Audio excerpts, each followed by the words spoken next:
Vale, pues nada, en la sesión de hoy comenzamos con el texto de las notas marginales al Tratado de Economía Política de Adolf Wagner, la introducción que realiza Óscar del Barco. Bueno, ya hemos intercambiado algún comentario sobre esta introducción, pero bueno, he intentado no ser excesivamente malo porque hay algunas cosas que la palabra para definirlo es, yo creo que ecléctico y que dispara a un montón de sitios distintos y que a veces pues falta una concreción para lo que yo considero que es una introducción, un prólogo, que es ubicarte en el texto y hacer como una invitación a leerlo, ¿no? Creo que hay como buena parte del texto que está más centrado en demostrar que es un tipo muy leído, más que precisamente a lo que aquí nos atañe, que es ver por qué es importante leer estas notas marginales de Marx. Por lo tanto, antes de comenzar directamente ya con el texto, algo que creo que no hace o que lo hace ya como muy de pasada en la introducción, es situarlo, ¿no? Un poco en el contexto de estas notas, ¿no? Marx escribe estas notas entre los años 79 y 80 y bueno, fueron motivadas por la publicación de Allgemeine de Adolf Wagner, que bueno, lo bueno que tiene o que se puede vincular con cosas que hemos sobre todo leído en la sesión anterior es que Wagner fue alumno o discípulo de Rodbertus, que dentro de...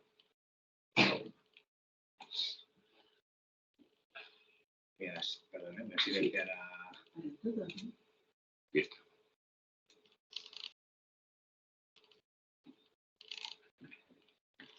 que para poder hacer como este hilo, ¿no? Creo que estaba bastante acertado, a pesar de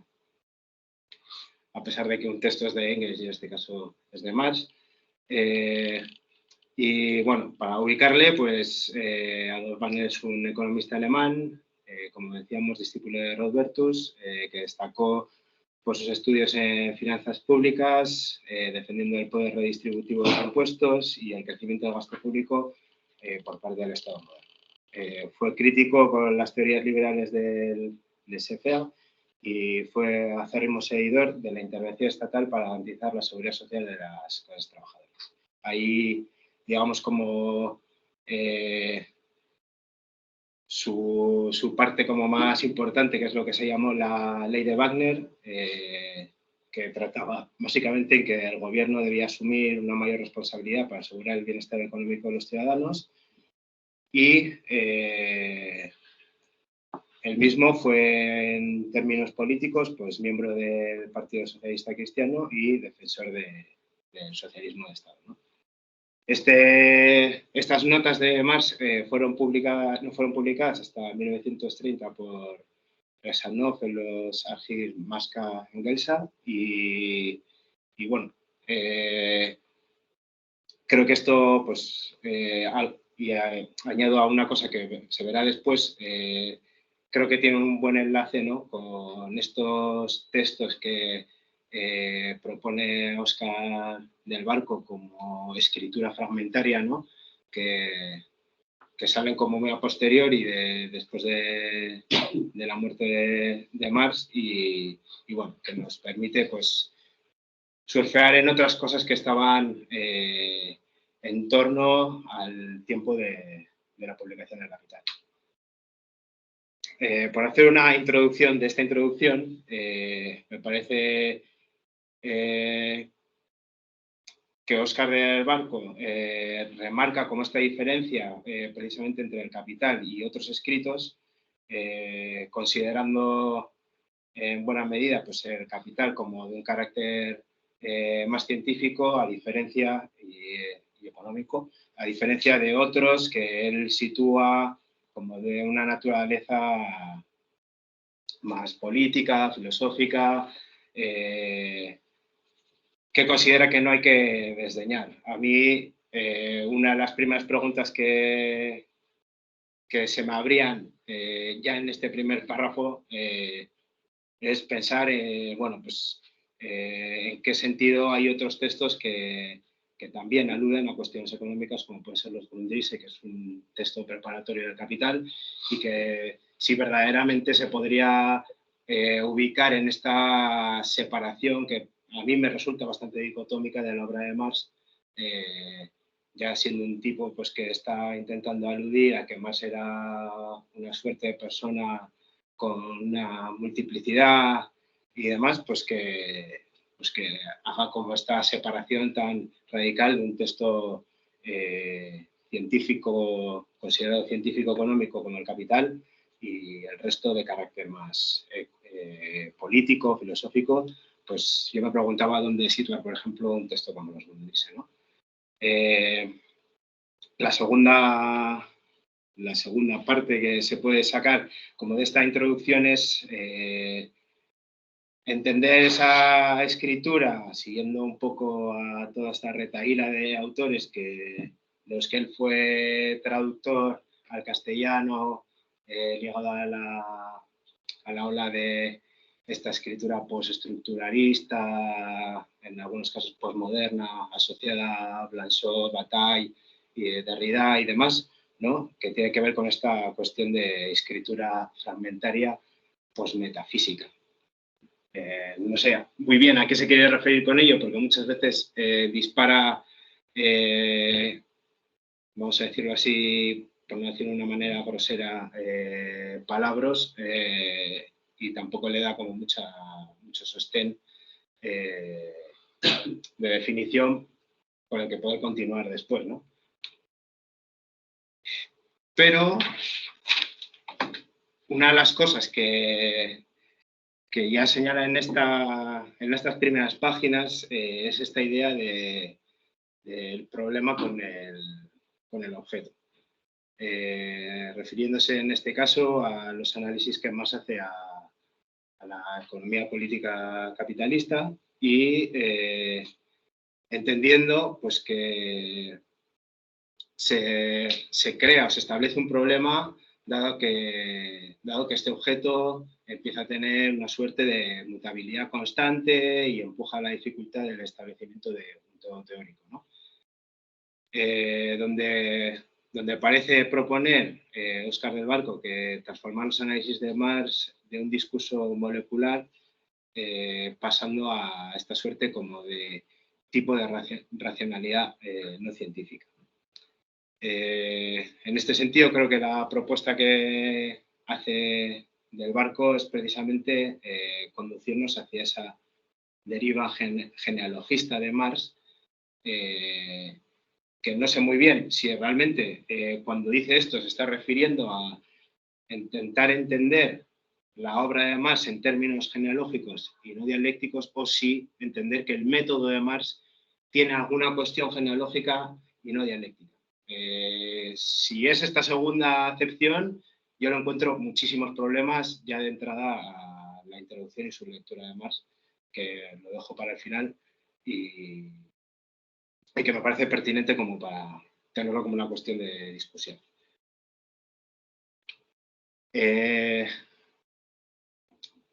Prosiguiendo en el texto, Óscar del Barco nos señala un poco la importancia, ¿no?, de por qué atender a estas escrituras fragmentarias, como las llama él, asociadas precisamente a este mismo texto que se supone que es el que está prologando o introduciendo,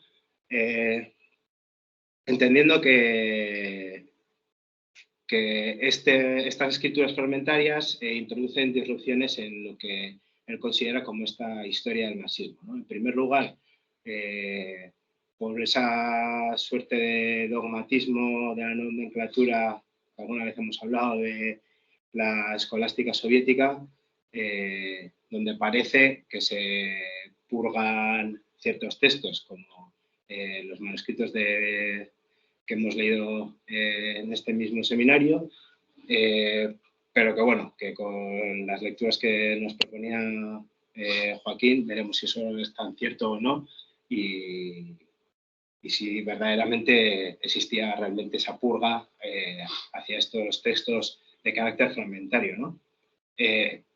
Y por otro lado, también diría que en cierto modo hay alguna suerte como de introducción de la disrupción en escuelas como la altuseriana, entendiendo pues que, ¿no?, que este corte o ruptura epistemológica de la que nos habla Althusser, pues separa algunas escrituras que se pueden considerar fragmentarias, entendiendo, englobando en ellas a los manuscritos, ¿no?, y que son tachadas o tildadas de hegelianas, demasiado filosóficas y poco económicas, o sea, científicas, perdón. Algo que debía estar en el apartado anterior respecto a esta idea del problema que se asocia al objeto, cosa que es algo que se encuentra prácticamente casi todo el texto de Óscar del Barco, que va disparando como a distintos sitios y de repente vuelve a algo que se supone que yo creo debería de estar anteriormente enunciado, que es esta idea de problematizar el objeto, donde el Capital menciona de Barcos, no puede ser una clausura dada la naturaleza resbaladiza y metamorfoseante del objeto, ¿no? En ese sentido, él nos propone o recalca la importancia precisamente de estos textos fragmentarios, porque quizá pueda que se ajusten de algún modo mejor a ese tránsito sobre terrenos más inestables y desconocidos.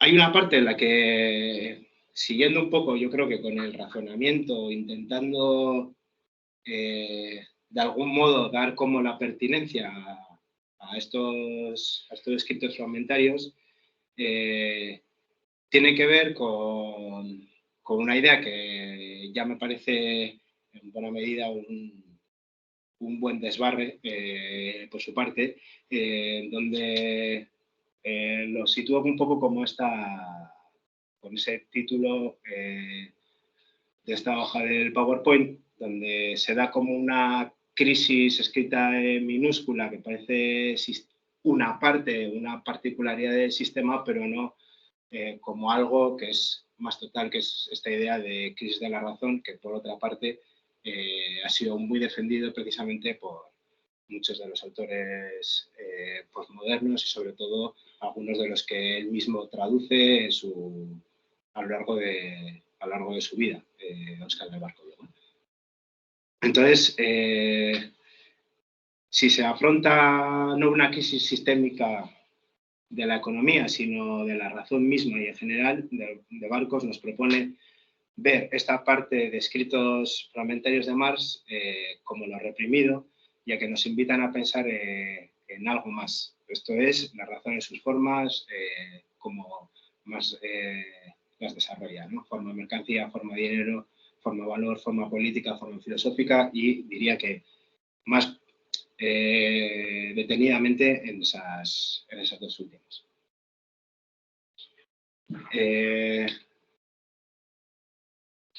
Hay una cuestión que creo que también tiene que ver con justificar la pertinencia de este texto y sobre todo con cómo se ha observado la producción de Marx en sus escritos.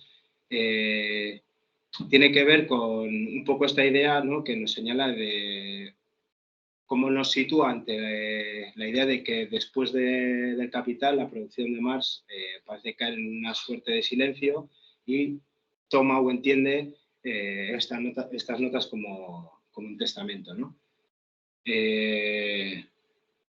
Aquí creo que le daré la razón, pero un poco de a tus puntillas, en tanto que se podría incluir otro tipo de textos que también se están produciendo en los años posteriores, como puede ser los escritos o los estudios de Marx en torno a la propiedad comunal rusa o las oposiciones a la opresión colonial en Argelia, Egipto y la India, ¿no? Entender que se genera como ese cierre después de Capital, donde parece que todo se ha agotado en conceptos, en su desarrollo de carácter teórico, defiende de Barcos pues que hay que pensarlo en una suerte de cierre aparente, ¿no? Puesto que a pesar de que en el Capital se desgana buena parte de su aparataje teórico y científico más contundente, el trabajo de Marx no queda agotado, como mismamente se puede ver con estas notas, pero también a la vez con los otros que os señalaba antes, de los estudios sobre la propia comunidad rusa y demás, ¿no? Por lo tanto, no se puede decir que precisamente el trabajo de Marx quede agotado ni mucho menos cerrado, sino que hay como una suerte de potencialidad que nos permite debatir y reflexionar sobre gran parte de sus conceptos, como en buena medida está haciendo Marx con la idea de la teoría del valor en relación a lo que produce Wagner, y a no pensar precisamente que se pueda caer en una suerte de simplismo y de agotamiento de la obra de Marx después de Capital, sino que la producción es muy extensa. Además de esto, otros que señala el propio Del Barco, pues los textos que tienen que ver con el segundo tomo, el tercero del Capital y las teorías de la plusvalía.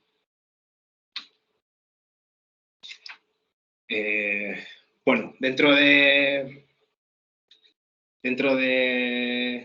digamos, de esta suerte como de gente que se ubica en un hacer resurgir a Marx y en otros en intentar matarlo, que es lo que él mismo llama esta suerte de tareas necrofílicas, pues me parece un poco alocado todo el paseo que nos da Del Barco para decirnos algo que ya lo estaba diciendo antes de decir todo esto en relación a la parte necrofílica, que es esta idea de la física de Max Planck, la música de Wagner, ¿no? Como todo este paseo que nos va dando para simplemente decirnos pues que la importancia de estos textos, esta escritura fragmentaria, pues ayudan a incluir esa discontinuidad, desmembramiento, desgarramiento en los órdenes con los que se intenta anunciar la importancia de tomando un término de autores postmodernos, de construcción del sistema capitalista, ¿no? Señalando que, bueno, pues que precisamente esa deconstrucción que se está poniendo encima de la mesa por parte de Marx, pues que tiene cierta importancia y que hay que destacarla, y por lo tanto el valor que pueden tener estas notas marginales. Yendo como primera vez al texto en sí, pues nos señala Del Barco que estas notas gravitan alrededor de su producción de la teoría del valor, ¿no? En tanto que, como él lo desarrolla, una teoría interminable que genera debates no solo en su época, sino también en la nuestra, y donde el valor supera su condición de concepto económico, siendo, en palabras de Marx, que se trata de otra cosa, ¿no? Y es lo que él precisamente señala que es lo importante, ¿no? Esta otra cosa precisamente sería atender a lo que ya venía diciendo un poco previamente, que es esta deconstrucción del sistema capitalista, la entrada de la crisis o llevado ya al máximo paroxismo esta crisis de la razón. Nos anuncia del barco que Marx, ante esta extrema cuantificación que se produce en la economía científico-burguesa, es inmanente al sistema y que ese carácter científico no puede desembocar en una suerte de ética. No sé, yo no estoy muy convencido de estas palabras del barco. Creo que, bueno, por una de ciertas explicaciones las puedo así radicalmente asociar a las lógicas morales y éticas que hay detrás, por ejemplo, del pago o no pago de créditos, como puede ser el crédito hipotecario o otro tipo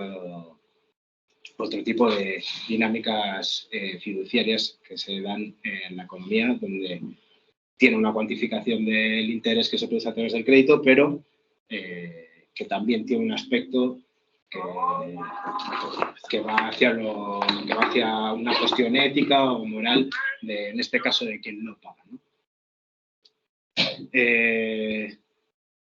Lo importante que nos indica aquí del barco es que la crítica que hace Marx parte justamente de un cuestionamiento de lo real a través de la crítica de esas categorías que va desarrollando precisamente esta economía de carácter científico burgués. Asumiendo que dentro de este cuestionamiento se pone en solfa pues, esa otredad asumida en su momento teorético, en palabras de Óscar del Barco, diciéndolo de un modo más sencillo, refiriéndose a los obreros, esa encarnación del instinto de muerte del sistema, lo que él llamaría lo propiamente reprimido, donde el proletariado representaría como esa muerte del sistema en tanto como su otro y sí mismo, y por ende esa muerte de su existencia explotada, ¿no? Creo que algo que después va a retomar en esta introducción tiene que ver precisamente que esta crítica de cuestionamiento de lo real a través de las categorías son precisamente esos conceptos que son expresivos de lo real y están destinados a esa transformación de lo real, ¿no? Un poco por algo que vendrá a ser lo que más adelante nos señala del barco, como esta parte de apertura que existe en la teoría de Marx, que nos puede permitir precisamente generar esa transformación de la realidad existente, ¿no? Lo que, de algún modo, siguiendo, creo que si no me equivoco, a Bataille en esto, esta idea de transgresión tendencial.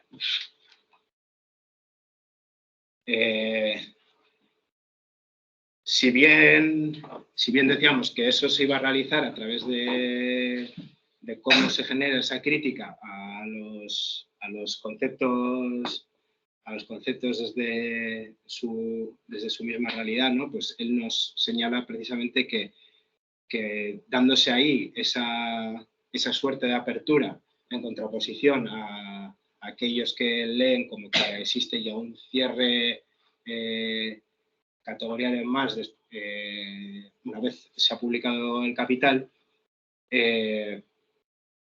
considera pues, que precisamente la idea de técnica nos ayuda precisamente a esta apertura, o como algunos posmodernos, que supongo que también estarán dentro de su biblioteca, hablan o llaman esta suerte de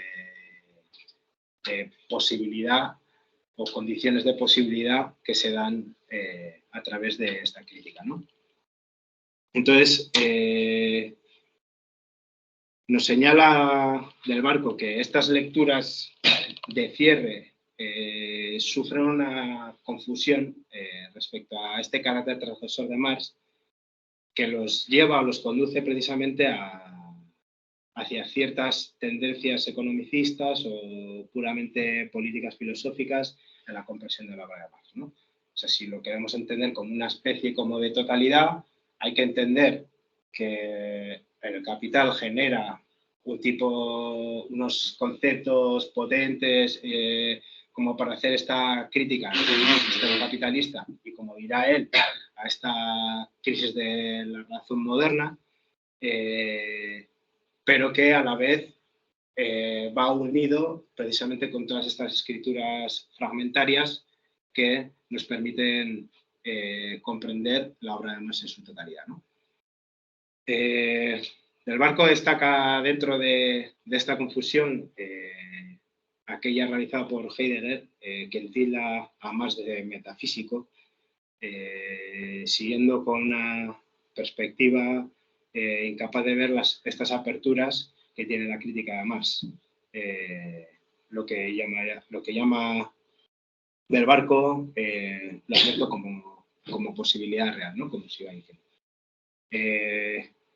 Por lo tanto, esta apertura, para situarla,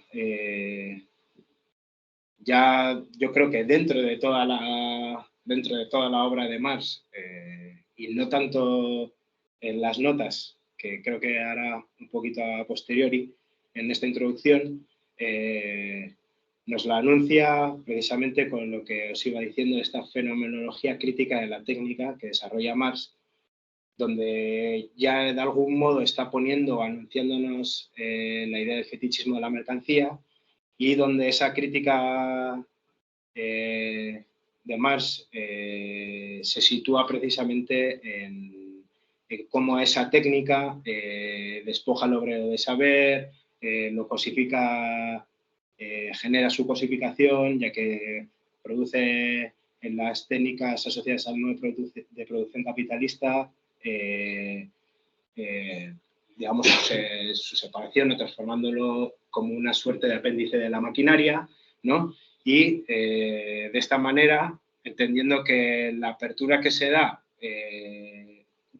yo creo que en toda la obra de Marx, según lo que parece indicar Del Barco, porque no es, como os decía, muy minucioso diciendo esto es lo que está en las notas, tiene que ver precisamente con esta idea de que Marx no genera solo un conocimiento por generar un conocimiento, sino que precisamente hay una contribución a esa praxis transformadora dentro de la lucha de clases librada entre la burguesía y el proletariado, ¿no? Más adelante, cosa que creo que hoy no está nuestro amigo Perdoniano, pero que creo que de algún modo parece que cae la introducción Del Barco, es como esta especie de que Marx parece que en su análisis está señalando un lado positivo de la técnica y otro lado negativo, ¿no? En el lado positivo o aspecto positivo tendríamos esta idea de que la técnica, la crítica a la técnica no es una ilusión utópica, lo que nos llevaría a caer a una suerte de lógica como los luditas reventando máquinas o incluso de la vuelta a tiempos pretéritos, como puede plantear el anarcoprimitivismo, retornando a la naturaleza, sino que destaca precisamente esa apertura que hay en la misma técnica, ¿no? Pero por contra, este sería el aspecto negativo, precisamente ese desarrollo de la técnica es la que ha producido la fetichización o cosificación del obrero, convertido, como decíamos, en un apéndice de la máquina, y donde la máquina se personifica como este sujeto absoluto de la producción.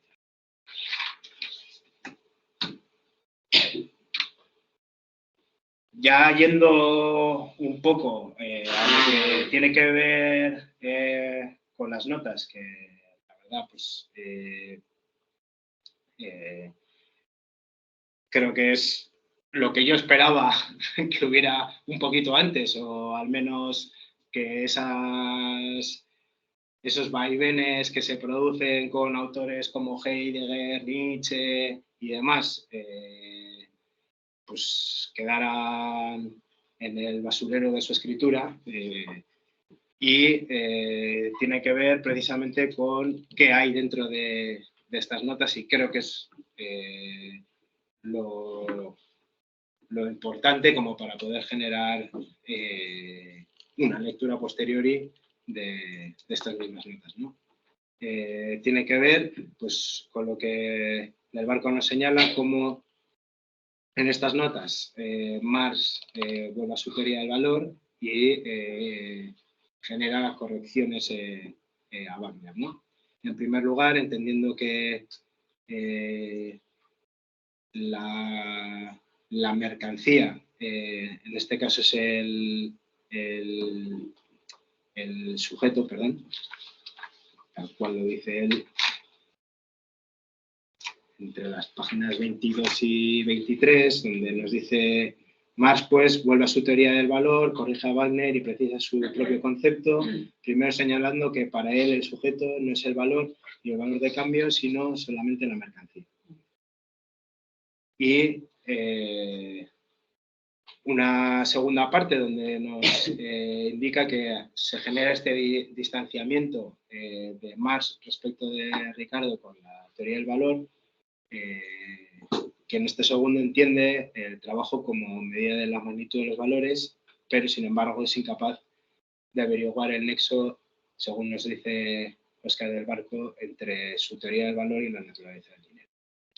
Concretamente, la crítica que Marx realiza, o la corrección que realiza a Wagner, es que Wagner entiende que la ganancia es un elemento constitutivo del valor, y digamos que critica a otros su interpretación de lo que dicen otros socialistas, ¿no? Pues de que se produce un robo, ¿no? Ante esto, pues Marx le señala que genera una imprecisión teórica, que hay una suerte de cautela que tiene que tener en sus análisis, porque como lo desarrolla Óscar del Barco aquí, el capitalista es una personificación del aseguramiento de esa plusvalía sobre el valor inicial y que después se apropia.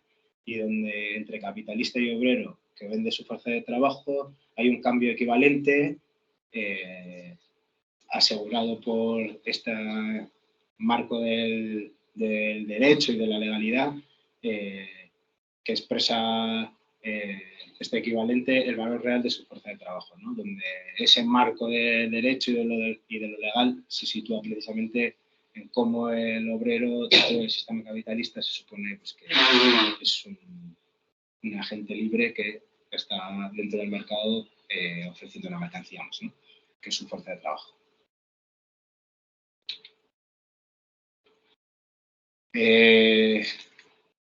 Según del Barco, en estas mismas notas nos señala que la teoría del valor es la forma de la explotación que diserta en lo político,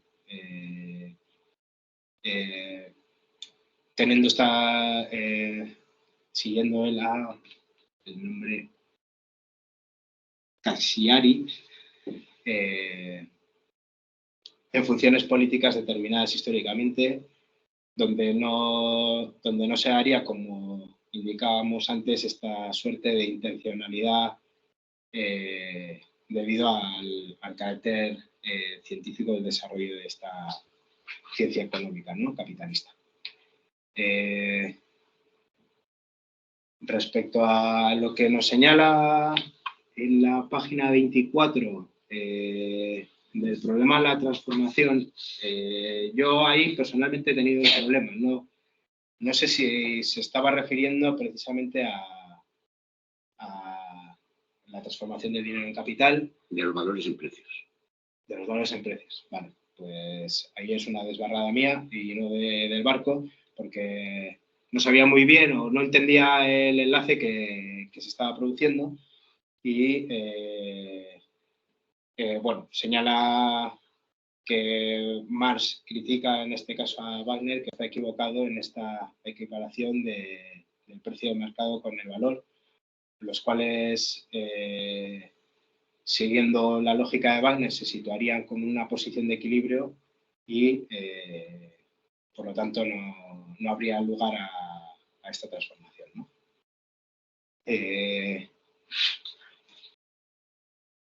Lo que del Barco nos indica, ya llegando un poco a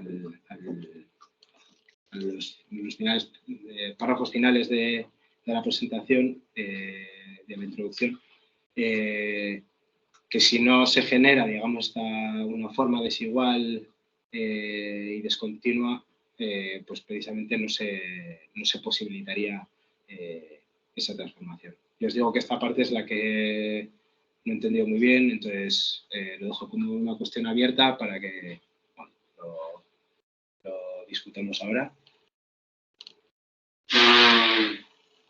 Y donde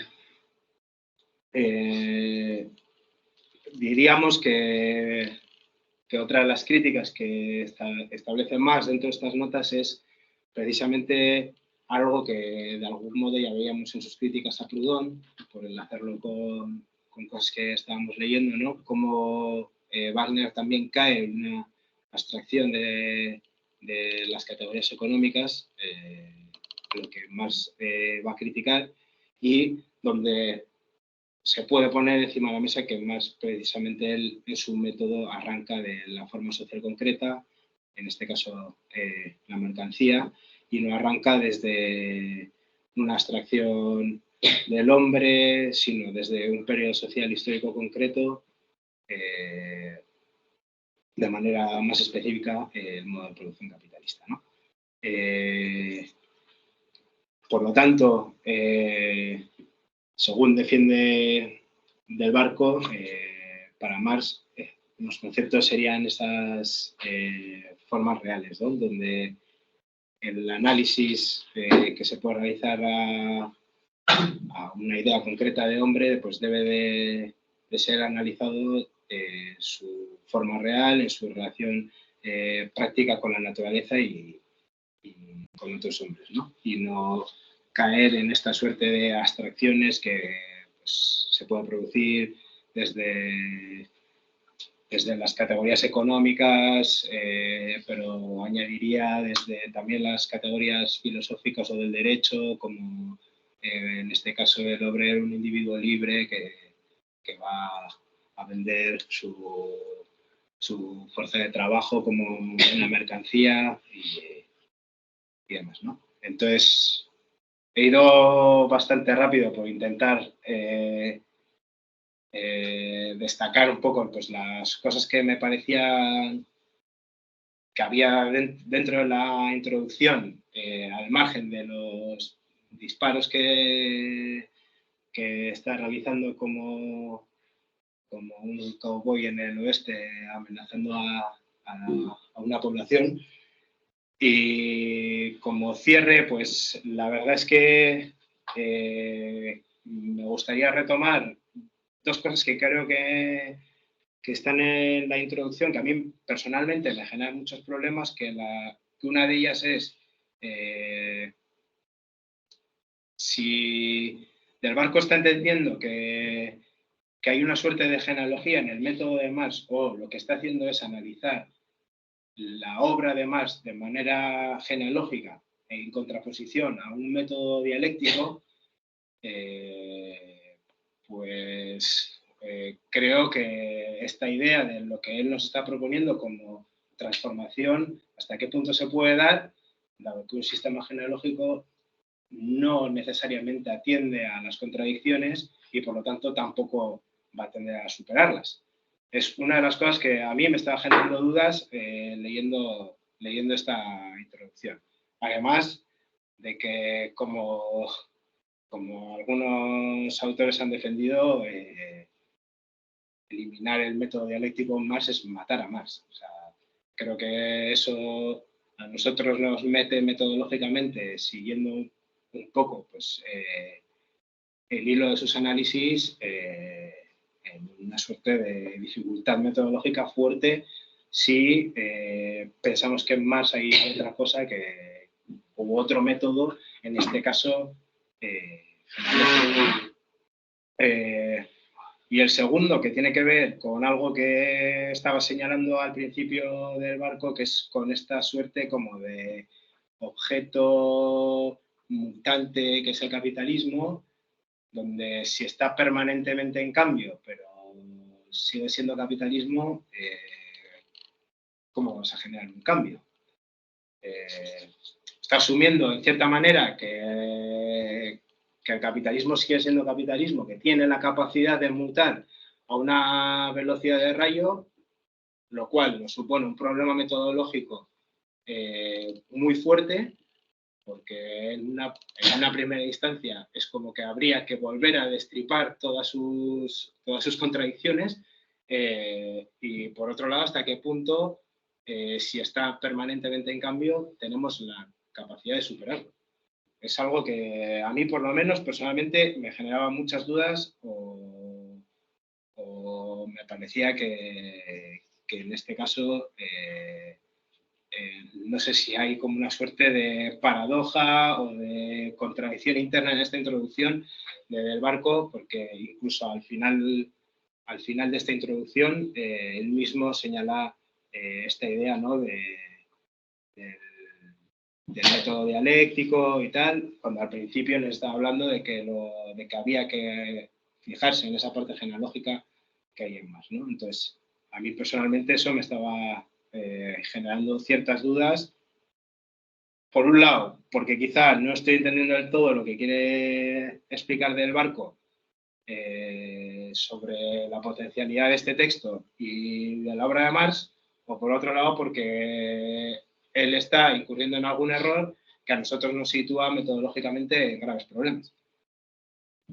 Y por otro lado, algo que de alguna manera, en una breve introducción en la edición que hay de 2 cuadrados de este mismo texto, ¿no?, pues plantea, que me parece más pertinente y que creo que casa bastante bien con lo que hay dentro de este seminario, ¿no?, que es entender estas notas en su relación con sus escritos de juventud, en tanto que pues se establece o vuelve a surgir esta relación entre el hombre y la economía, y su relación con la economía política y la sociedad capitalista, un planteamiento que de algún modo ya hemos visto en los manuscritos, y que según esa introducción, que no sé si es verdad o no, se da también en estas notas. Y por otro lado, algo que también me parece bastante importante, que es comprender el uso que se le puede ir dando a estos conceptos y categorías críticas de la economía política que nos ofrece Marx en su lectura, y sus cambios que se van produciendo, pues, pensándolo, por ejemplo, en discusiones que tienen los escritores más de juventud en torno a la idea del valor, cómo la discute con Proudhon en Miseria de la filosofía, en esta idea del valor sintético, cómo también se genera en el prólogo que realiza Engels respecto a la crítica a Rodbertus, ¿no?, que de algún modo también nos lleva a reflexionar en este tránsito que podría llegar hasta la producción del trabajo socialmente necesario, ¿no?, como una categoría o un concepto que Marx nos pone dentro de la producción del valor, ¿no? Y hasta ahí.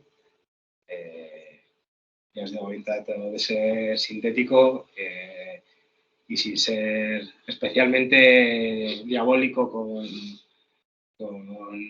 la introducción que nos ofrece Óscar del Barco.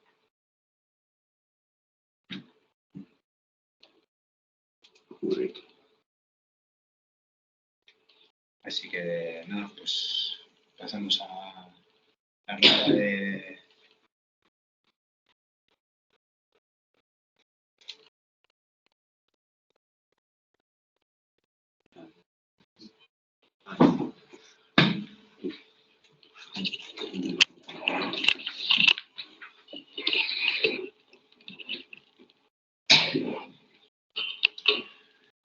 Bueno, espero que se escuche, pues normalmente suelo estar más adelante, así que igual no grabo bien la voz y bueno, teletransporte está un poco malo.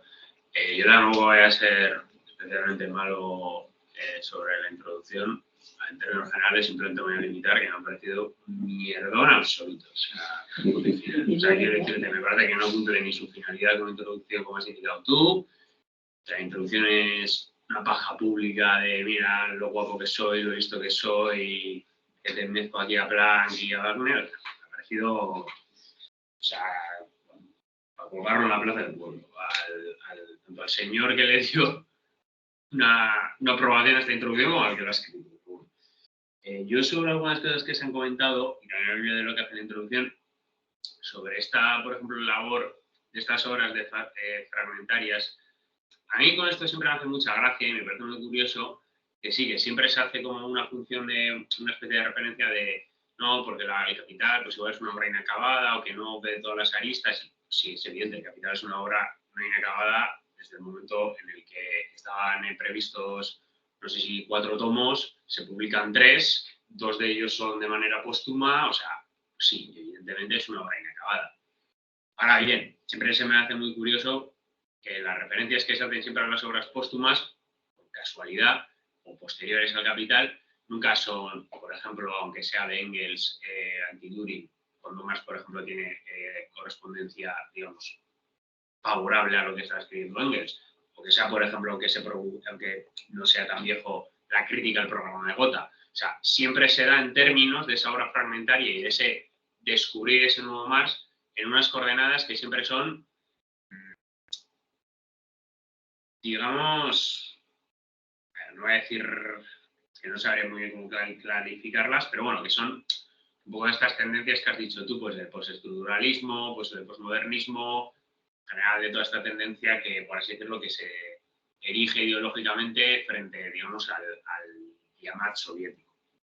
Entonces, en ese sentido, a mí siempre me llama bastante la atención otro tipo de cartas, por ejemplo, las cartas sobre la comuna rusa o los escritos etnológicos, etcétera, que tienen también elementos interesantes que precisamente no pueden dar pie a ese tipo de, yo diría, malinterpretaciones, pero que sean así. O bueno, por ejemplo, también, por poner otro ejemplo muy clásico, que últimamente ha estado de moda, el famoso fragmento de las máquinas de los fundrises, ¿no? Que se cita hasta la extenuación, cuando es una cosa relativamente aislada en la obra de Marx, que luego encima en el Capital, cuando se supone que son las notas, no lo incluyen, no lo corrigen, no vuelve a salir, pero bueno, ahí está. Pues eso, ese pequeño apéndice nos vale para tergiversar de cierta manera, pues digamos, lo que yo diría que sí que es más troncal, que siempre se puede matizar, así más que siempre parece con ese curioso. Luego, en cuanto a cosas que dice este señor, sobre lo del problema de la transformación, y dando con la sesión anterior, no me acuerdo quién lo decía en la sesión anterior, no sé si era en alguno de los textos de Marx o en el prólogo de Engels, pero el problema de la transformación, que es, efectivamente se refiere a lo que ha dicho Joaquín, de la transformación de valores en precios, no es tanto como el problema cardinal. O sea, hay que decirte, pues sí, tú ahí puedes tener un problema de identificar el valor con el precio medio del mercado, etcétera, etcétera, pero es un problema, digamos, relativamente secundario que esto no me acuerdo muy bien si era Engels o Marx en cuál de los dos textos, porque no le preocupaba demasiado, como que se echaba, ahora mismo no me acuerdo exactamente cómo.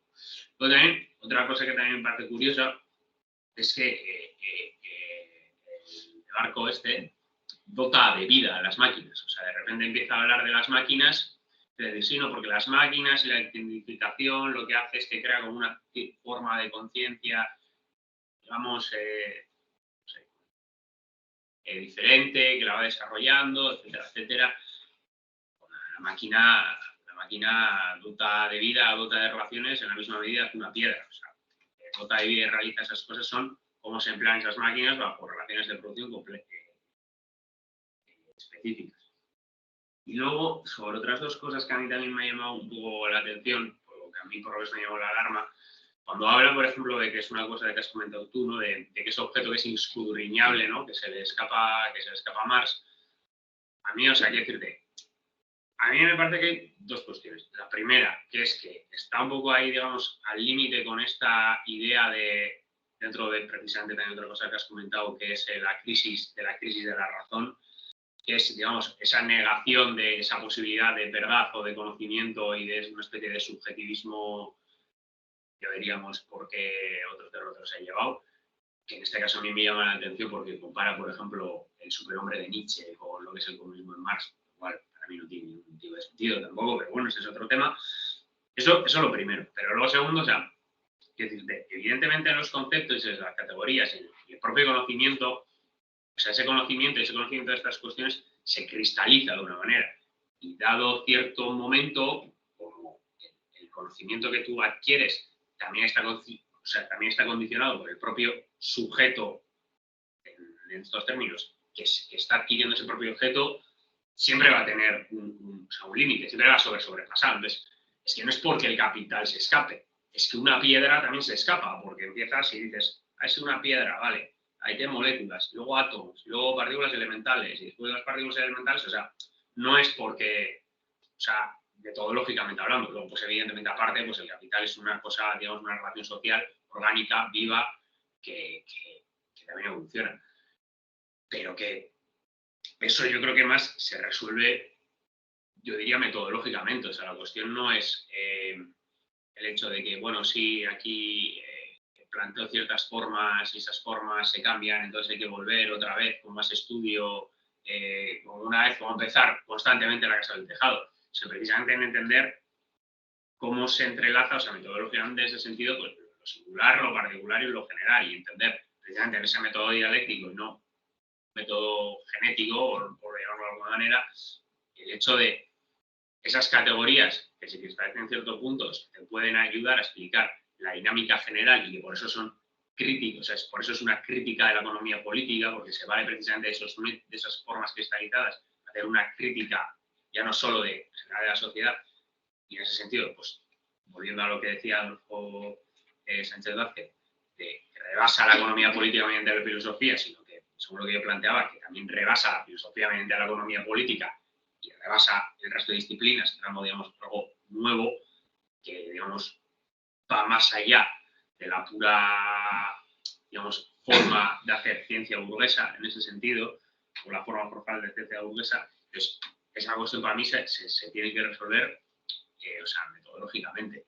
No se tiene que resolver, como a mí me parece también que a veces lo plantea, parece que dentro del autor que como se escapa hay que estar. Pues claro, no, ahora, es que capital, bueno, ya capital ya no nos vale, entonces hay que crear capital cultural, que es otra cosa diferente que no tiene nada que ver. Y es como, bueno, pues a lo mejor ahí puede haber una cuestión de investigación de por cómo se ven las relaciones sociales, etcétera, etcétera, pero o sea, sigue habiendo una dinámica, o sea, general. O sea, es como decir, no, es que de repente hemos llegado al imperialismo, entonces, claro, ya no nos vale todo lo que es a esto, porque ahora ya es simplemente que se dedica a la explotación del tercer mundo y ya está. Es como, bueno, pues igual toma otro carácter específico, toma otro carácter particular, o toma otro carácter general, pero no se puede desentender, o sea, desde el anterior, hay un continuo, por mucho que se esté escapando. Y luego, has dicho también hay otra cosa, y se me ha olvidado porque no lo he apuntado, se me acuerdo que ya la dije. O sea, cuando has acabado la intervención has dicho como dos puntos que querría retomar. Uno ha sido lo del objeto y el otro has dicho otra cosa, no me acuerdo exactamente qué. El método genealogía y dialéctica, pues pues sí, igual era eso que he apuntado las dos. Vale.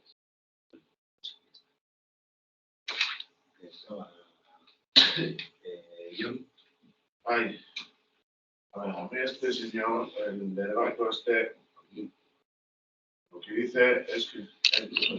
No, la cámara. Dale. Aunque ha dicho Ander que ha venido más a vendernos lo que ha leído y lo listo que es, más que esto. Mira, aquí había un filósofo postmoderno muy famoso, llamado Michel Foucault, que dijo que en todos sus textos tenía que haber un 10% de palabras incomprensibles, porque si no los críticos de París, los críticos literarios, no lo iban a entender. O sea, que él queriendo escribir así para que no le entendiesen, para que demostrase que pues, tenía cierta sabiduría, bueno, en fin, aparentar, que es lo que este señor aquí a mí me ha venido a hacer. Luego unas cosas. Bueno, con Ander no estoy de acuerdo con una cosa, porque ha dicho que capital no es vale, es capital cultural, no, capital cultural es una cosa que está relacionada con el que los sacó, pues, Bourdieu, sobre todo la escuela del capital cultural, entonces era íntimamente relacionado con el capital económico, que uno se traduce no vamos a meter la chapa con Bourdieu ahora, porque no los pero viene relacionado, no es algo aparte ni algo que viene a sustituir, es una de las maneras de las cuales se media se media el proceso a adquirir capital por parte de ciertos individuos los cuales ponen de ese capital. Bueno, una vez que hemos hablado de esto, a mí unas cosas aquí que parecen ya no, puede ser suave y voy a hacer que me parecen escandalosas, por no decir otras cosas. Por ejemplo, aquí cuando habla de la razón, que Marx está en contra de la razón, como si es hijo de Hegel y la razón, y la razón es la forma, y se ve simpatías del autor que ponen boca de igual no ponen boca, igual insinúan cosas que Marx nunca ha dicho, que la razón es la forma. Bueno, la razón sea la forma para este señor, bueno, pues hay una escuela que proviene del marxismo, en parte, pues eso, la escuela de Frankfurt, pues estructuralismo que ataca mucho la razón, la ilustración, que lleva, etcétera, a los campos de concentración, al holocausto y al gulag, que es una manera refinada de razón. Entonces, hace una crítica teleológica del marxismo, de Frankfurt, que no vamos a echarle la culpa a todos ellos, pero sí que de allí, pues hay otros autores que, por ejemplo, hablan de la muerte de la razón, que la razón no existe, ya vienen los de coloniales a decirnos que la razón es algo blanco, masculino, etcétera. Eso son cosas de ellos, no es cosa de Marx que está en contra de la razón. Por cierto, que aquí este señor malinterpreta una cita cuando habla del sueño de la razón. Es verdad, el sueño de la razón produce monstruos. Esto, el señor usted le suena muy bien, como el sueño de perseguir la razón, produce monstruos. Puede ser el holocausto o el gulag, como estos son antisoviéticos, pero la cita no quiere decir eso. La cita quiere decir la interrupción de la razón, esto es que la razón no esté activa, que la razón se duerma. Digamos, esto es una crítica al irracionalismo, no al racionalismo. Luego hay otra cosa que a mí me parece, es que otra cosa escandalosa, que Marx no habla de economía, sino de otra cosa que está fuera de la economía. Espera, no te digo de la página 20 o...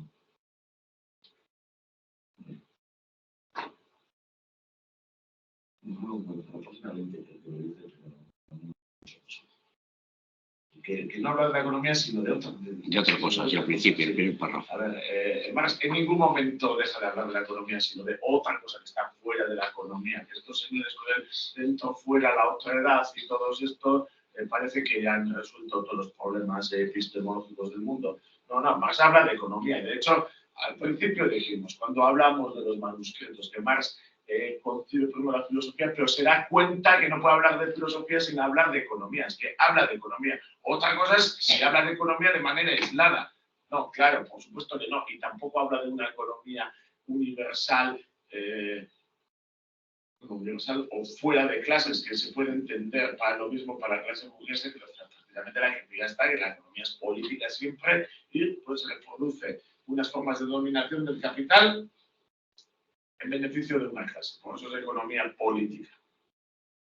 Pero sí habla de economía. ¿Cómo que no habla de economía? Es que a mí esto me parece, pues a Del Barco le parece muy bonito decir que la economía no es un lugar, sino unos lugares, estas cosas, ¿vale? Pero que no se dedique a a poner en boca de Marx lo que son sus opiniones. Es que a mí me parece... y precisamente, es que yo concuerdo con lo que habéis dicho. Es leer esto y a mí esto no me invita a leer el resto del texto, el texto en sí. Entonces esto no invita a leer el texto. O sea, ¿por qué es importante la crítica a Wagner? Pues aquí no me lo explica. Bueno, sí, que ha leído a Heidegger y a su lenguaje hegeliano. Pues que me alegro mucho, pero...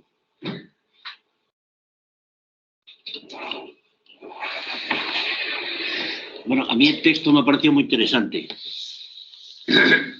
Muy interesante por varias razones. Primero,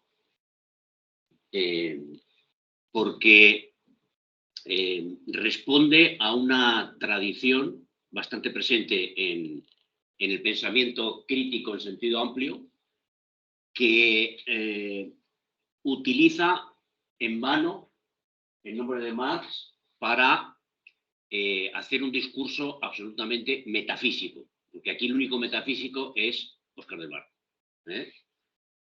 que además no entiende lo que es la metafísica, porque la metafísica no es hablar solo de las formas. Hablar de las formas es parte del realismo, pero bueno. También me parece muy interesante porque explica algunas cosas sobre la cultura editorial. Esta versión de las notas sobre Wagner están en los cuadernos de pasado y presente, que históricamente cumplió una función muy importante en pues, la preservación de un pensamiento marxista en un contexto de años 60, 70, complicados en América Latina, en el mundo de habla hispana, en España la dictadura, etcétera, y que, si vemos toda la serie, pues tiene unas contribuciones, unas traducciones al castellano muy notables. Pero, efectivamente, ¿por qué aparece un prólogo, o mejor dicho, una introducción que no introduce el texto hasta la página 20? Pues porque Óscar del Barco es uno de los fundadores de la editorial. Es decir, quien ha evaluado este texto es él mismo. Y bueno, yo aprovecho para decir que estoy muy influido por las corrientes de construccionistas y que estoy muy al hilo de las modas actuales. Muy argentino, por cierto, aunque lo escribo en México. Yo al principio dije, esto no puede ser de un mexicano, porque en México hay una tradición filosófica que yo creo que de alguna forma cala un poco en los mexicanos que escriben, algo con Marx. Y este señor, luego buscando en internet, efectivamente resulta que no es mexicano, menos mal, es argentino. O sea, me reafirma en otras cuestiones. Bueno, fijémonos que toda la primera parte es eso, una apoteosis, no del logos absoluto, como dicen en un momento, sino una apoteosis de nombres que aparecen para no decir nada. Porque, por ejemplo, en solamente 2 páginas, 17 y 18, cita Hegel, Darwin, Max Planck, Michelson, Maxwell, Einstein, Freud, Klosowski, Wagner, Debussy, Nietzsche, Mahler, Weber, Schoenberg, Wagner, Wittgenstein, Schubert, Bruckner, Mahler, Weber, Simmel, Scheller, Husserl, Heidegger, Lukács, Horkheimer, Adorno y Benjamín. La única vez que cita a unos que tienen algo que ver con el marxismo. Klee, Picasso y Braque. Y después de ese enorme montón de citas, a la página 20 se acuerda pues, que tiene que decir algo del texto. ¿Y qué es lo que dice del texto desde la página 20 en siguiente? Caramba, si no me había dado cuenta. Os envié el texto en inglés del prólogo que escribe Terry Carver en un libro donde tiene metodología de Marx y tiene las notas sobre Wagner y textos de la ideología alemana. Y os envié por WhatsApp el prólogo que hace a las notas sobre Wagner. Pues bien, lo que empieza haciendo cuando va a hablar de las notas sobre Wagner, Óscar del Barco, es criticar a Terry Carver. Todavía no ha hablado, hasta la página 20 no ha hablado en realidad de las notas de Wagner. Llega a la página 20 y dice, Terry Carver no entiende que cuando Marx no está orgulloso de que sus textos puedan servir para los economistas, para los especialistas en economía política, sino que él está a otra cosa. Y después de criticarle, utiliza lo que dice Terrell Carver en su introducción para presentarlo como su introducción. Porque prácticamente todo lo que viene a continuación está en el texto de Terrell Carver.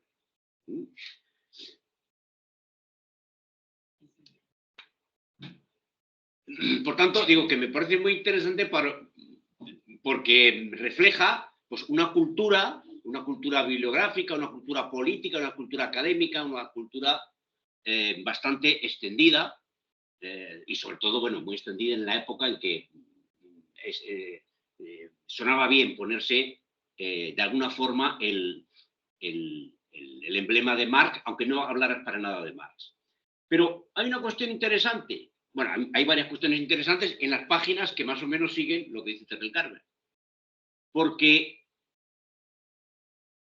lo que nos viene a decir este señor, que antes ha dicho que hay una ruptura cultural a final del siglo XIX, con la revolución en la física y la revolución en la música y el surrealismo y todo esto, toda la revolución, pero no le queda más que reconocer que cuando Marx, al final de su vida, retoma, en este caso, las notas críticas a un texto de economía política, viene a decir lo mismo que estaba diciendo en 1844.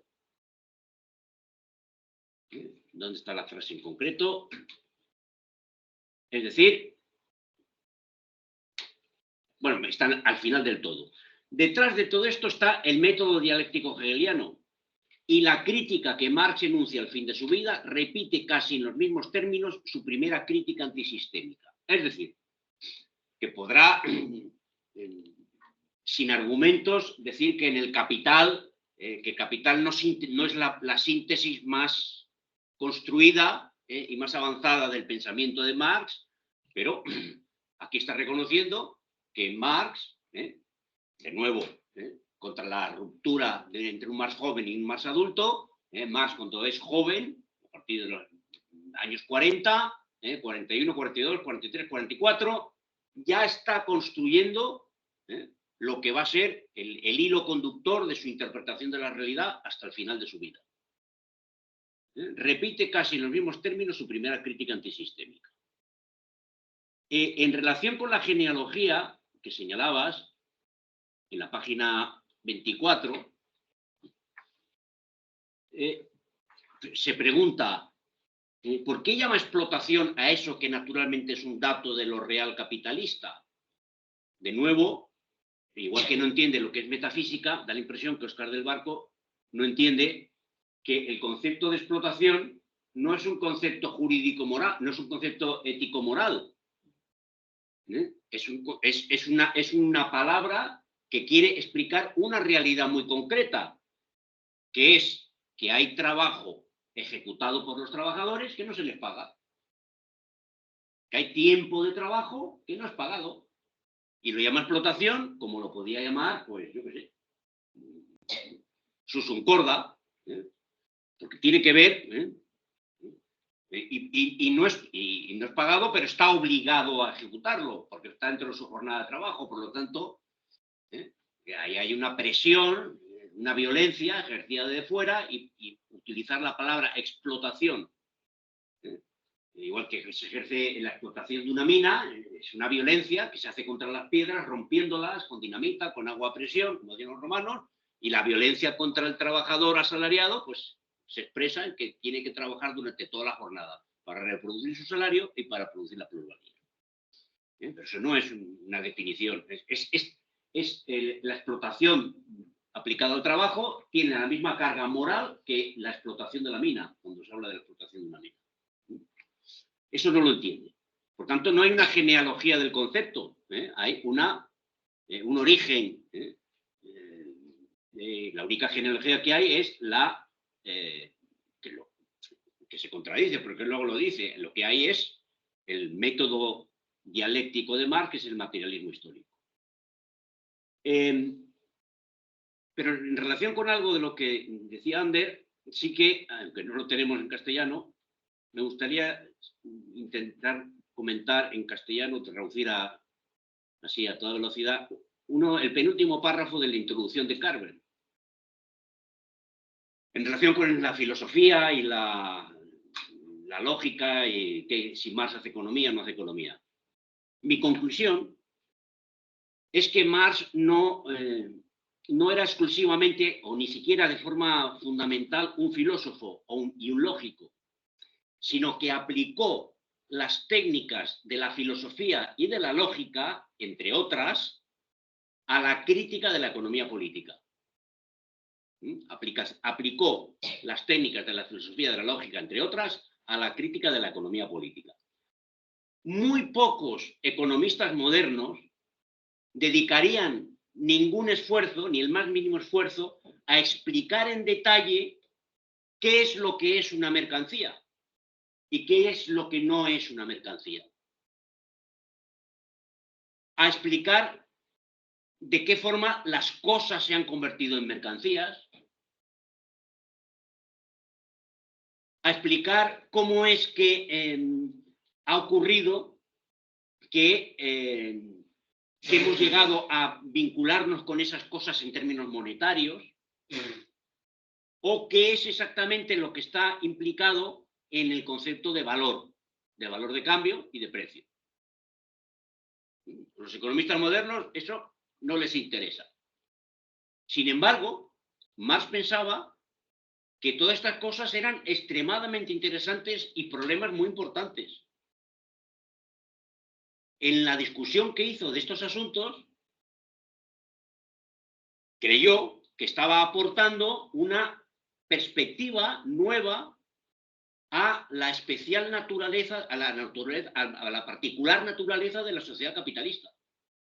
¿Y en qué sentido era diferente de sociedades anteriores o de otras sociedades contemporáneas que él pensaba que podían estar organizadas bajo una base diferente a la base capitalista? Y para apoyar su convicción de que el sistema capitalista era una forma social de organización transitoria. Es decir, en ese sentido sí podemos decir que hay una genealogía en el pensamiento de Marx, que no responde a la economía política, porque la economía política, como dice en las notas a Wagner, que vamos a leer, y dice también en los manuscritos económicos filosóficos y en los textos que ya hemos leído, el problema de los economistas es que viven en un mundo de conceptos, que no es un mundo de formas, que no es un mundo de formas, sino en un mundo de apariencias, porque la forma no es solo apariencia, no es lo mismo forma que apariencia. Viven en un mundo de apariencias, sin preguntarse por la realidad de las cosas.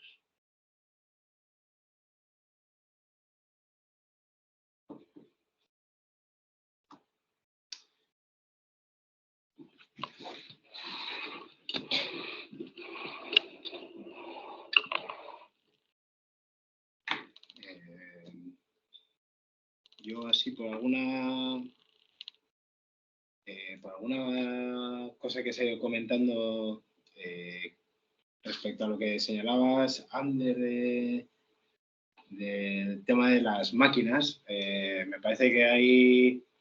Mira, justo en ese momento notaba la misma sensación que tú y decía, qué raro que con el alarde de citas que hace este tío no se ponga ahora a mencionar cosas relacionadas con la teoría del actor red y de Bruno Latour, donde parece que los objetos y las máquinas tienen como una suerte de vida y que son unos sujetos súper capables, ¿no? Y nunca establecer precisamente algo que señalabas que me parece bien importante, que es la máquina, si nos ubica dentro de una suerte de, si te he entendido bien, de relación, pues la máquina no tendría como esa suerte de convertirse en una especie como de sujeto equiparado a lo humano, que me parecía que su parte estaba y y que en este, como os decía, este alarde de citas, pues no menciona a la teoría de actor red. Probablemente sea porque igual no la he leído tanto, a pesar de que sea también una cosa francesada. Luego hay un momento que también, esto es una duda y que me parecía interesante con cosas que estaba señalando yo, no sé exactamente en qué parte del texto es, pero señala un poco como que, o al menos así lo he entendido, que el proletario se entiende como una suerte de otredad, como un acercamiento a... El proletario. No, he dicho la economía. No, tú no, él, del barco. Que no sé en qué parte es, pero ha habido un momento en que a mí me estaba generando como, ostras, al menos por cómo se trata la idea de la otredad dentro de esta gente posmoderna, no sé si cupiera precisamente meter ahí al proletariado. A ver, Al principio utiliza el término proletario, pero no sé si eso. No, El proletariado empieza con estructura alienada que solo adquiere visibilidad profunda desde la perspectiva científica de ese abanico de clases o sectores de clases explotadas o sumidas bajo el concepto de proletarios. No, a ver.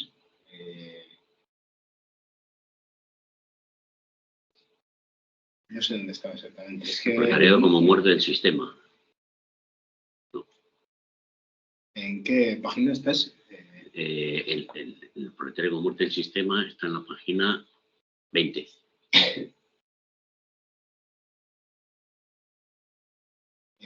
Eso es, efectivamente, sí.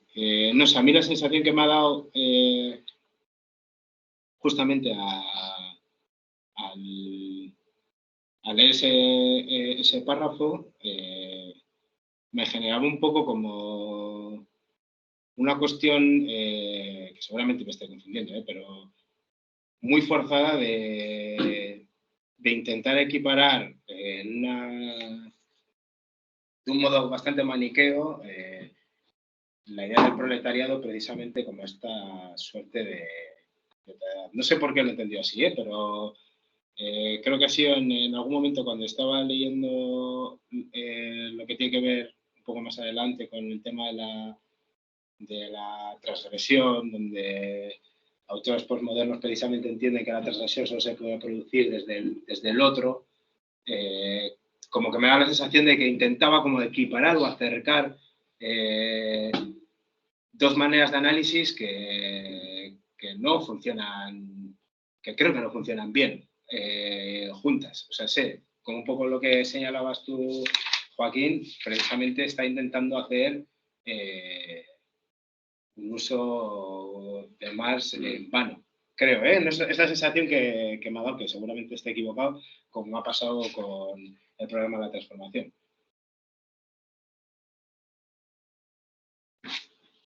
Eso, por ahí, bueno, luego lo que no había visto era lo de que Óscar del Barco fuera el fundador de la editorial. Uno de los fundadores que, bueno, eso ya también te dice bastante... según la crónica, después de que los expulsaran del Partido Comunista Argentino.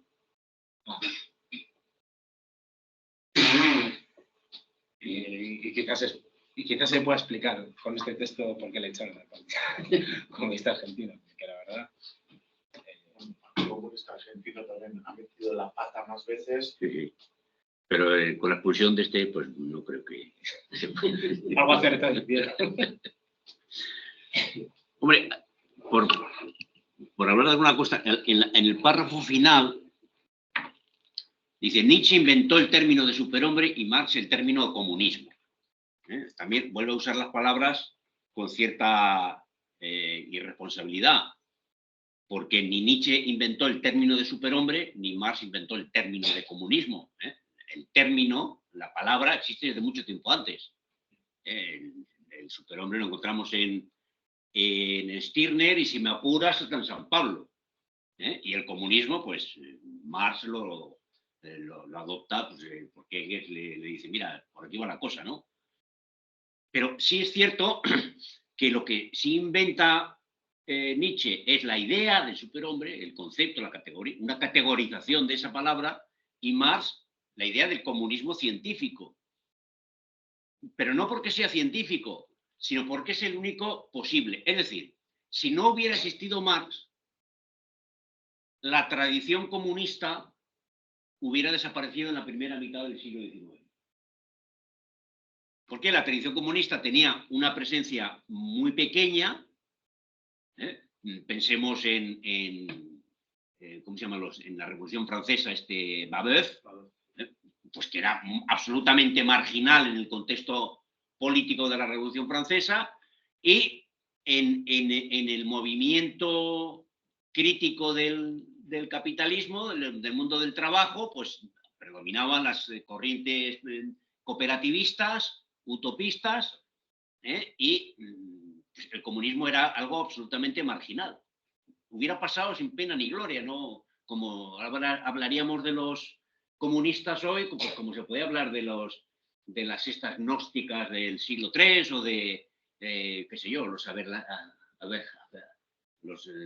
bernardinos, en fin, una especie de secta rara que existió en algún momento y desapareció. Lo que Marx inventó, entre comillas, puso sobre la mesa, es la posibilidad real de una transformación social sobre la base del desarrollo de unas relaciones sociales que son, la forma mejor de denominarlas es con la palabra comunismo. En ese sentido, pues bueno, no tiene sentido en la literalidad de lo que dice, pero sí que es cierto que es el padre del comunismo realmente, no del comunismo realmente existente de los países que se autodenominaban comunistas, que también. En los pocos países, salvo Corea del Norte, que ya lo han quitado, pero en el resto, en Laos, en Cuba y en China, ahí sigue la foto de Marx, ¿no? De los barbudos puesta. Y luego la de Mao también. Bueno, se la han quitado también, pero han quitado la de Mao en China, pero la de Marx sigue. Bueno, pero no han quitado. En la plaza sigue puesto el cartelón, pero vale. Hay formado impresionante. Bueno, en algunos sectores. No, pero a ver, otra cosa es si lo ponemos como coherente con lo que Mao dijo o no, o están usando una imagen de Mao constructor del Estado tan beberiano, eso ya es otro debate que ahora mismo se nos escapa. No, pero lo que digo es que Marx sigue ahí. Pero no solamente del comunismo, sino del comunismo real en tanto su construcción histórica como el posible. En ese sentido, sí, es el inventor, entre comillas. El inventor del comunismo, no de la palabra. Sí, yo por eso lado creo que, o sea, si es que en algo acierta precisamente el texto, creo que es de alguna manera, aunque muy pillado con pinzas, en algunos momentos sí que creo que señala del barco, ¿no? Precisamente que él ha sido capaz de generar esa construcción concreta del comunismo. Pero otra cosa es que bueno, que parezca que haya que darle... Yo no digo que haya que desdeñar estas escrituras fragmentarias como él intenta mostrarlo, pero creo que hace eso, precisamente un uso maniqueo de estas escrituras para intentar acercarlas a lo que él nos quiere contar, más que lo que más va a contar supuestamente en estas notas. Esa es la apreciación que tenía yo a lo largo de la lectura del texto. No sé, a ver si los textos los que están en francés para las últimas sesiones nos dan otra imagen de esta crítica que Del Barco hace a lo que se llama los dogmáticos, ¿no? Que, bueno, habría que ver si realmente estos textos fragmentarios para ellos pasan como sin pena ni gloria o tienen alguna pertinencia para el desarrollo propio y metodológico de estas escuelas. No lo sé. Yo creo que lo que señala Del Barco en ese sentido está bien, pero con muchísima cautela y quitándole o purgándole todo aquello que es arrastrar de manera interesada lo que supone que está en las aportaciones de Marx.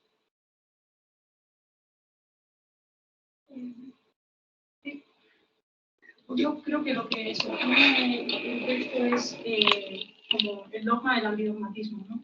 Es algo sintomático de la época, pues eso, ante las lecturas economicistas, pues sostener pues, que hay pues, el marxismo como algo más allá, ¿no? De esas lecturas simplemente económicas, y la respuesta para defender esto es una heterodoxia pues, bastante cutre, en este caso, muy cutre. Y bueno, creo que cuando se refiere a la técnica, que lo has mencionado en la presentación, creo que también, por lo que he entendido la presentación, lo relacionabas con la producción, o sea, con la evolución de la técnica en tanto a la producción, o sea, que en la interpretación del texto. Yo creo que, o sea, no sé si es la misma parte o en alguna parte, una otra parte dice esto en relación a la crítica, pero a mí me parece que cuando se habla de la crítica también va por aquí, o sea, que es una cuestión, con lo que he dicho antes, es una cuestión metodológica. O sea, está haciendo una crítica a la técnica en tanto que especialización del pensamiento. Y va precisamente relacionado, creo, con esta cuestión de las lecturas economicistas. Y ya por último,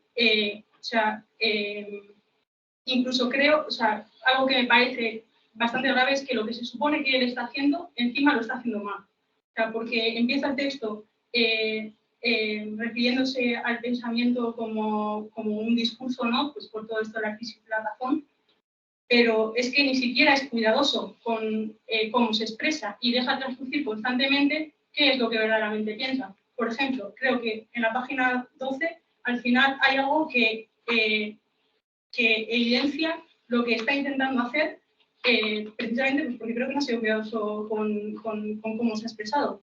Hay una frase en la que pone dos negaciones seguidas.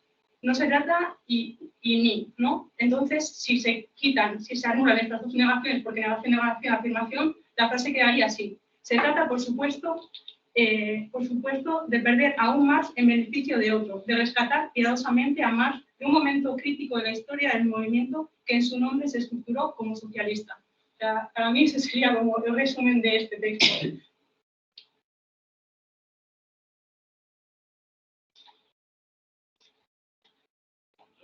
Y aquí decía, bueno, si se me permite un poco por alusiones a tres cosas. Lo primero, o sea, con lo de respecto a la máquina, y quedar un poco hilado con sobre la polémica de la centralidad del trabajo. O sea, las máquinas no son un ente, como tú bien has dicho, digamos, transhumano que flota. O sea, hay que decir que incluso, o sea, las máquinas son lo que son por las relaciones humanas, pero también específicamente es por el trabajo humano, porque es el trabajo humano el que las acciona en última instancia, ya sea mecánicamente, ya sea porque es capaz de, digamos, de desarrollar cada vez una forma más automatizada de esta. O sea, en ningún caso, o sea, se puede como escapar de, digamos, de lo humano que tiene la máquina, o sea, de esa incorporación. Luego, respecto a lo de Hugo Bourdieu, o sea, sí, o sea, evidentemente, porque como bien ha dicho Joaquín, aunque a esta peña le joda, pues Marx insistió y no por huir de él. O sea, eso es evidente. Pues sí, evidentemente el concepto de capital cultural está ligado, muy íntegramente ligado a lo del capital en sí, a las ciertas como derivaciones que hace el capital de Marx, pero le he estado dando un par de vueltas. El ejemplo lo he puesto por poner, porque ha sido lo que primero se me ha puesto. Pero es que luego de verdad me parece un ejemplo muy bueno. Pero es un ejemplo muy bueno porque, para empezar, en los secundrises, a mí me parece que Marx hace una categorización no tan desarrollada, evidentemente, de lo que es ese capital cultural, mucho más fino de lo que lo hace Bourdieu. Porque Bourdieu metodológicamente lo que hace es ahí, digamos, sí, está el capital cultural, está ligado a esto, lo estructuro entre estos, que es el capital institucionalizado, estatizado, objetivado y impuesto, o algo así, ¿no? Es como que dice 3, luego se lo diferencia por la renta, por no sé qué, que también está como muy ligado a digamos, un abanico de conceptos que se interrelacionan, pero que son, o sea, conceptos eso está en serio de melón, pero como muy propio, digamos, del estructuralismo, ¿no? Del hábito, no sé qué, tal, esto. Y es precisamente, o sea, como no hay que operar. O sea, sí, tú evidentemente puedes desarrollar un concepto evidentemente ligado a esto, pero lo que no puedes hacer es, como aparentemente, con apariencia, se te escapa totalmente el objeto de estudio, tener que estar como constantemente, no simplemente aplicando metodológicamente, ver qué se incorpora, ver cómo se reproduce eso particularmente, históricamente, concretamente, sino precisamente una eterna huida hacia adelante mediante la cristalización de las formas del conocimiento. Y sobre lo que ha dicho Joaquín, que yo también me he leído la introducción esta que pasó en inglés, ya que él ha citado una cuestión, eso, o sea, la del último párrafo, a lo que yo me refiero con lo de que Marx no hace economía, o no solo, que es lo que dije también en su día en la introducción de la propuesta de Sebastián, o no hace filosofía no solo, es que, por un lado, porque metodológicamente supera todo eso. O sea, quiero decirte, en cuanto a digamos, disciplina, Marx no se cierne solo a la economía, o no se cierne, o sea, es lo que ha dicho John, no le vas a ver haciendo como economía aislada. Sí, evidentemente hace economía, y hace filosofía, y también hace, digamos, sociología, aunque sería un anacronismo en ese sentido. Pero sobre todo yo creo que Marx lo que hace en ese sentido, y es donde está precisamente la cuestión de Marx, es la última frase que pone en la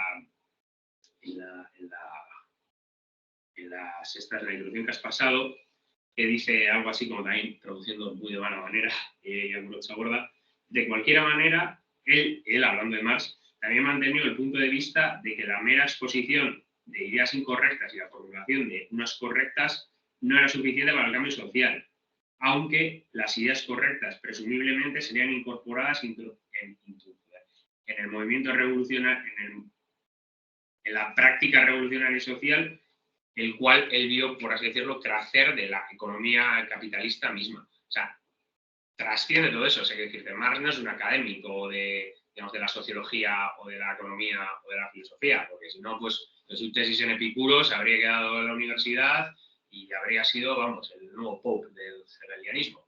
Pero me refiero también a que trasciende en esas dos vertientes, y lo que metodológicamente y disciplinarmente para mí crea algo nuevo, y ese algo nuevo que crea, que eso luego también sería otro melón, precisamente la academia burguesa lo tiene que confrontar, es algo nuevo con lo que luego es la sociología, con lo que luego se forma y llama la sociología, que este es otro melón aparte, y en plan de que siempre los estudios de Marx, o mayormente, pues, a no ser cuando pues, se aburría y hacía cosas sobre matemáticas, van orientados precisamente a esa práctica revolucionaria, precisamente a esas condiciones que ha dicho Joaquín de que ve como creador de ese socialismo científico, que ve cuáles son las cosas que habilitan precisamente ese cambio social y hacia dónde, digamos, apuntan las bases de esa emancipación.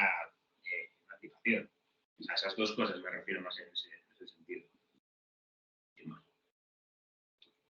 Yo creo que estoy de acuerdo con lo que tú estás planteando, en el sentido que Marx trasciende porque plantea un método científico de análisis de la realidad, y es un método que puede ser aplicada a las diferentes disciplinas, no solamente a la psicología, a la economía, a la sociología, a las diferentes disciplinas del conocimiento. Por eso se habla de un método científico, ¿no? Entonces, lo que pasa es que para la economía política capitalista, eso no le interesa. Entonces, cualquiera, lo que intenta cualquiera es desvirtuar precisamente el método histórico,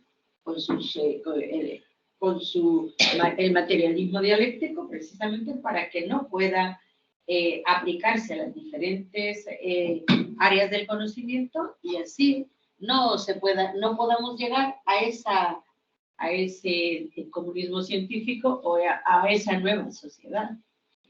Entonces, bueno, pues se hace a veces un análisis tergiversado y en este caso me ha gustado cuando has empezado que has dicho ecléptico, porque la verdad es que parece que el tío sabe de todo y quizás no sabe de nada, porque lo que ha planteado es una traducción de otro. Yo sé que el principio de determinación, bueno, de Heisenberg, en fin, ejemplo. No, una cuestión operativa de cara a las próximas 2 sesiones, también en el prólogo hay un párrafo que me parece importante sobre cómo leer. Dice, dado que Marx parafrasea a Wagner y pone largas citas de su texto, al mismo tiempo que inserta sus propios comentarios y perspectivas, las notas requieren una lectura cuidadosa. ¿Para qué? Para separar claramente lo que es la obra de Wagner, la versión de Wagner de la obra de Marx, la versión de Wagner de la obra de otros economistas políticos y los comentarios de Marx sobre Wagner, sobre los otros economistas políticos y sobre su propia obra publicada, El Capital y demás. Así que tiene son notas que no preparó para la edición, hay que leerlas porque a lo mejor se nos escapa y Marx está diciendo esto, no, pero es que Marx está diciendo que eso es lo que dice fulano o lo que sea, hay que leerlas despacio.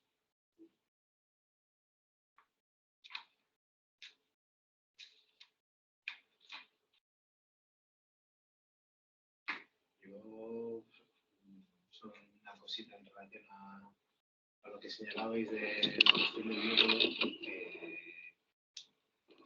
Así quizá lo estoy pensando muy a bote pronto, ¿no? Pero dado que Marx precisamente tiene esta capacidad con su método, que puede, ¿no? Acudir como a distintos aspectos, me hace mucha gracia un poco esta idea de la interdisciplinariedad, que parece algo como súper novedoso, que se ha vendido como algo novedoso dentro de las ciencias sociales. Yo lo digo conociendo por conocimiento dentro de la disciplina, la sociología, dónde está la frontera de la sociología con la antropología, de la sociología con no sé qué. Y bueno, cuando planteas un poco de manera crítica que si igual ya había métodos como el de Marx que lo estaban poniendo encima de la mesa, la gente se te echa al cuello porque parece que eso es un invento de posmodernos, antes se citaba a Foucault, pues bueno, de Foucault, de derridianos, ¿no? Entonces, me parece precisamente que este ninguneo que se produce del método de Marx, a mí al menos a lo largo de todo este seminario me parece que está en la importancia del alcance y de las aportaciones que tiene su método de análisis. Quizás suena como muy cierre general, pero vamos, para mí personalmente, al menos con lo que se puede decir que son como mis preocupaciones personales, se sitúan un poco ahí. Muy bien.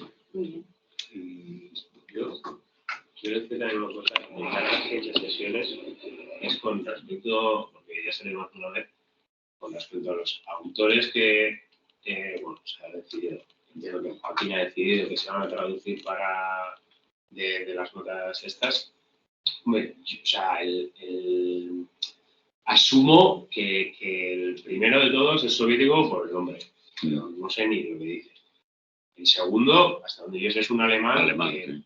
es bastante, yo diría, precisamente ortodoxo hasta donde yo sé. Y Saf, no sé de qué año es el texto, pero vamos, Saf, si está ahí el labidaje entre el supuestamente joven, bueno, joven, siempre es muy gracioso, el joven Lukács, cuando el joven es 47 años, pero bueno, eso es otro tema.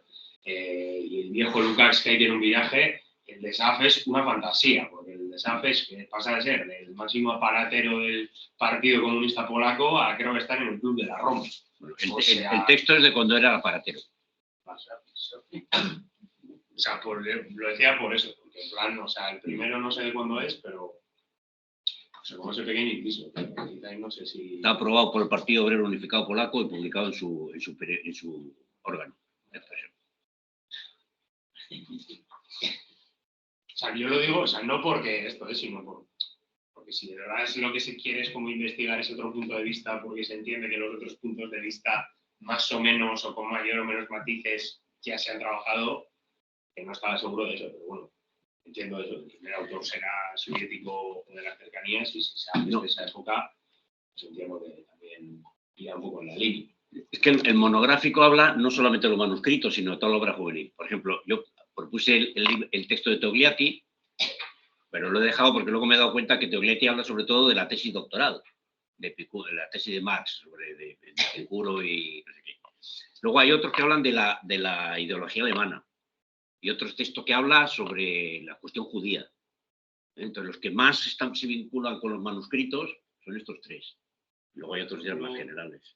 Es que yo estoy mirando, yo no lo he ojeado alguno. Y hay otro, pero es que el otro es muy malo. A mí me parece uno que se llama específicamente de un soviético pero que nos cuenta lo que ya sabemos. Dónde se publicó, por qué se publicó, qué pasó con el manuscrito, cuántas páginas tiene el segundo, en fin, lo que ya nos contaba Sánchez Vázquez, o sea que era repetir. Creo que, o sea, no es propuesta, sino es igual más duda.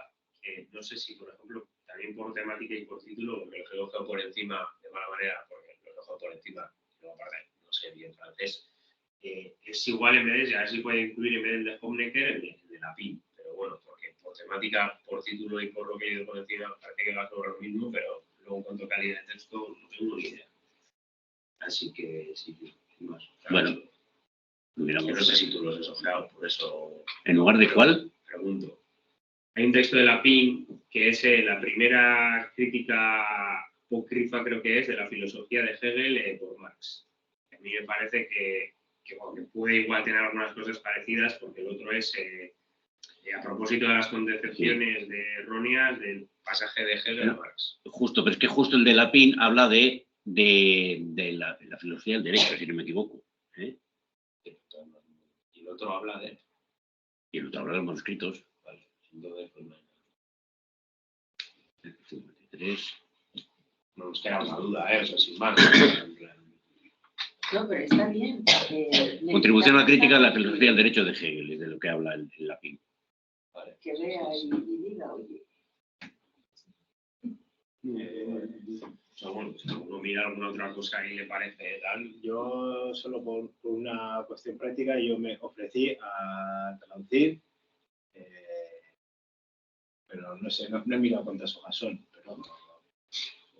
pero vamos, con el DeepL se traduce fácil.